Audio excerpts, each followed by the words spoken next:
Unconditionally জনগণের কাছে ক্ষমা চাইতে হবে, এটা জনগণ সিদ্ধান্ত নেবে। রাজনীতির উত্তাপ আবার তুঙ্গে। আজকের বিশেষ পর্বে থাকছে প্রতিদিনের মতো চরম নাটকীয় মোড়, যার প্রতিটি মুহূর্তে আপনাদের চোখ থাকবে সরু ঝরঝরে করে।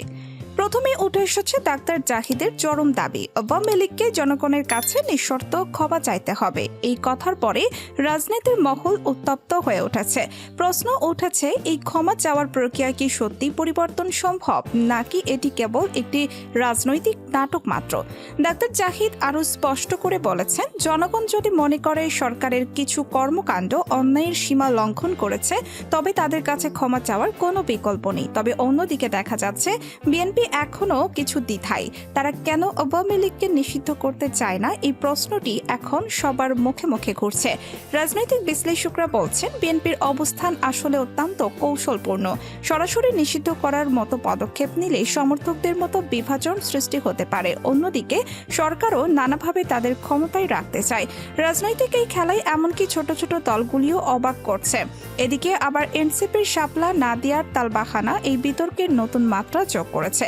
একদল বিশেষজ্ঞ বলছেন, এটা এক ধরনের রাজনৈতিক সংকেত, যেখানে প্রার্থীদের পছন্দ না দেওয়ার মাধ্যমে ক্ষমতা প্রভাবিত করার চেষ্টা হচ্ছে। অন্যদিকে অনেকে মনে করছেন এটি কেবল প্রচারণার অংশ মাত্র। তবে এমন পরিস্থিতিতে সাধারণ মানুষ যারা রাজনীতি নিয়েই দিন কাটায়, তাদের জন্য পরিস্থিতি অতিমাত্রায় জটিল হয়ে উঠেছে। রাজপথে উত্তাপ বেড়েই চলেছে। বিএনপি এবং জামায়াত কি মুখোমুখি হবে? উত্তরের জন্য রাজনীতির সচেতনদের চোখ এখন রাজপথের দিকে। রাজনৈতিক বিশ্লেষকরা বলছেন, যদি এই দুই দল মুখোমুখি আসে, তবে তা হতে পারে এক ইতিহাসের চরম নাটক। এর প্রভাব শুধু রাজধানীতেই সীমাবদ্ধ থাকবে না, পুরো দেশের রাজনৈতিক মানচিত্রকে পরিবর্তন করতে পারে। নির্বাচনের আগে বর্তমান সরকারের ভূমিকা কেমন হবে, সেটিও এখন প্রশ্নের মুখে। ডাক্তার ইউনূস সহ অন্যান্য রাজনৈতিক বিশিষ্ট ব্যক্তির বক্তব্য পুরো পরিস্থিতি আরও নাটকীয় করে তুলেছে। তিনি সম্প্রতি একটি গুরুত্বপূর্ণ ভাষণে বললেন, রাজনৈতিক স্থিতিশীলতা বজায় রাখতে হলে সকল দলকে নিজেদের দায়িত্ব সচেতনভাবে পালন করতে হবে।